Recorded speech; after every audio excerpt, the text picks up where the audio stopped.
નમસ્કાર. દિવસભરના તાજા સમાચારોમાં તમારું સ્વાગત છે.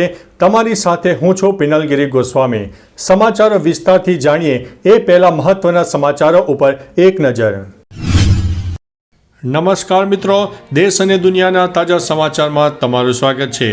સૌથી મોટા સમાચાર સામે આવી રહ્યા છે નેપાળથી. નેપાળમાં પણ હવે સેનાનું શાસન. નેપાળમાં સોશિયલ મીડિયા પર પ્રતિબંધ સામે જેન ઝેડ આંદોલક હવે હિંસક બન્યો છે, જેના કારણે વડાપ્રધાન કેપી શર્મા ઓલીએ રાજીનામું આપી દીધું છે. પરિસ્થિતિ બેકાબુ બનતા હવે સેનાએ સત્તા સંભાળવાની જાહેરાત કરી છે.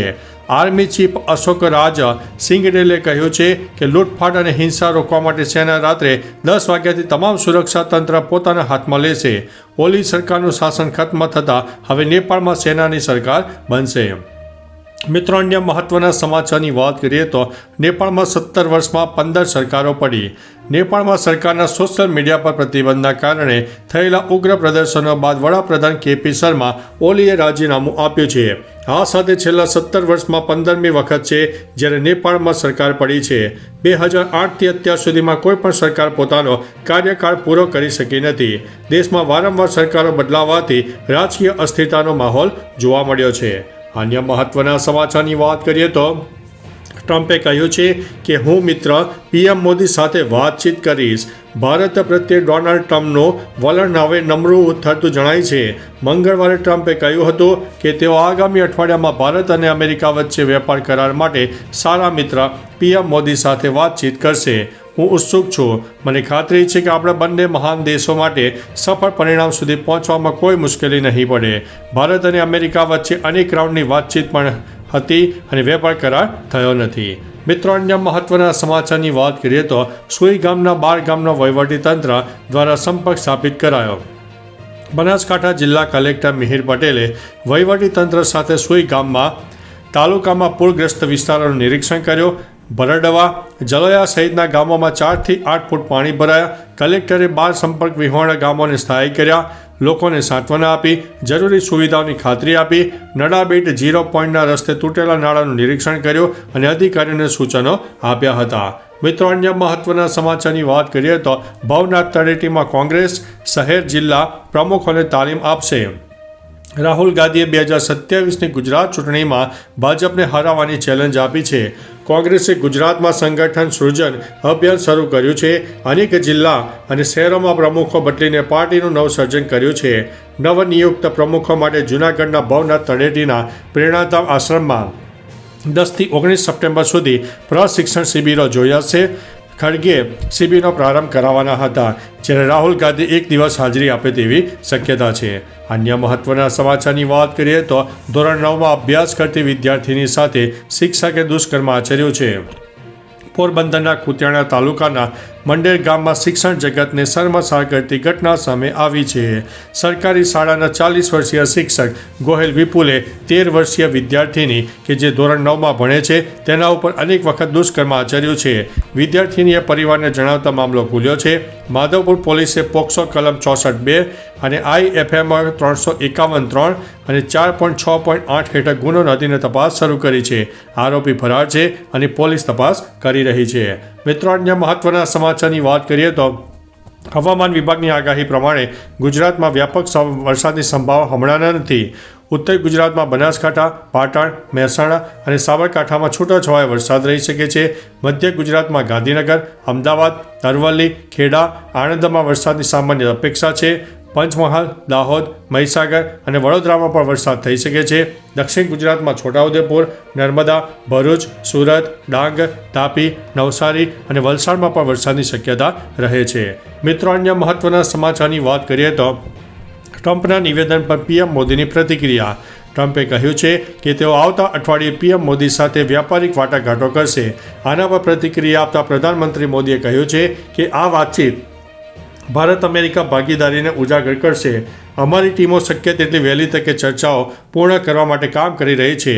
હું રાષ્ટ્રપતિ ટ્રમ્પ સાથે વાત કરવા માટે પણ આતુર છું. અમે બંને દેશોના લોકો માટે ઉજ્જવળ અને સમૃદ્ધ ભવિષ્ય સુનિશ્ચિત કરવા માટે સાથે મળીને કામ કરીશું. મિત્રો, અન્ય મહત્વના સમાચારની વાત કરીએ તો નેપાળની સ્થિતિને લઈને મુખ્યમંત્રીએ કરી છે ટ્વીટ. ગુજરાતના મુખ્યમંત્રી ભૂપેન્દ્રભાઈ પટેલે નેપાળની રાજકીય અસ્થિરતા અને પ્રદર્શનોને લઈને એક સુપર પોસ્ટ કરી છે. રાજ્યના પ્રવાસીઓ અને વિદ્યાર્થીઓને સુરક્ષિત પરત લાવવાની ખાતરી આપી છે. તેમણે જણાવ્યું છે કે ગુજરાતનું વહીવટીતંત્ર વિદેશ મંત્રાલય સાથે સતત સંપર્કમાં છે અને રાજ્યના અધિકારીઓને જરૂરી દિશા નિર્દેશ આપવામાં આવ્યા છે. આ પગલાંથી પ્રવાસીઓમાં આશ્વાસન વધ્યું છે. મિત્રો, અન્ય મહત્વના સમાચારની વાત કરીએ તો વિધાનસભામાં પાટણની MK યુનિવર્સિટીને લઈને મોટો ઘટસ્ફોટ થયો છે. વિધાનસભા સત્રના બીજા દિવસે પાટણની MK યુનિવર્સિટીને લઈને મહત્વનો મુદ્દો ચર્ચામાં આવ્યો છે.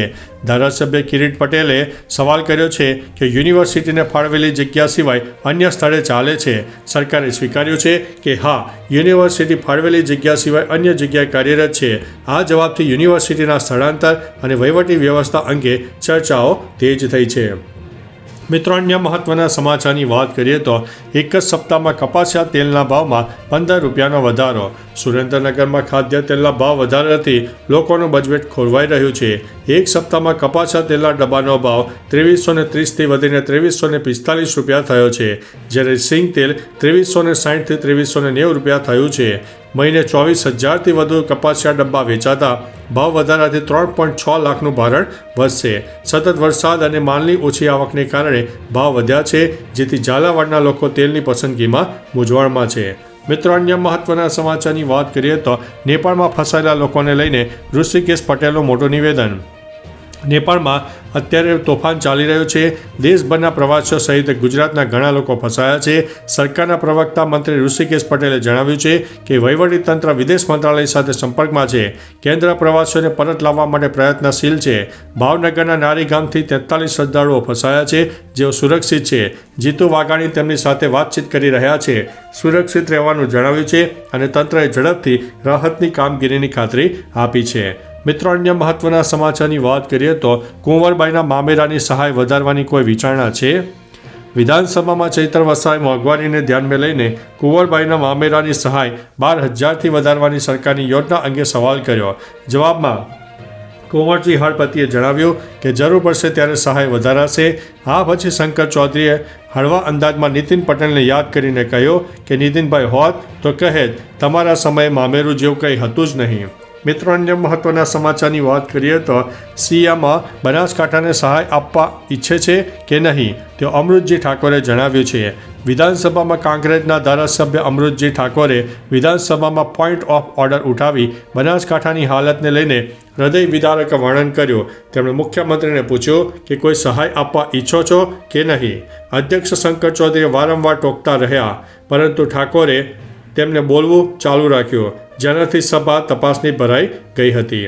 મિત્રો, અન્ય મહત્વના સમાચારની વાત કરીએ તો હવે ગુજરાતમાં વરસાદની શક્યતા થોડી નહીવત છે, પરંતુ આગામી તારીખ 17થી લઈને 24 સપ્ટેમ્બર સુધીમાં ગુજરાતમાં વરસાદની શક્યતા રહે છે. તો ચાલો મિત્રો, ફરીથી દેશ અને દુનિયાના સુપરફાસ્ટ સમાચાર લઈને મળતા રહીશો. ત્યાં સુધી અમને રજા આપશો. નમસ્તે.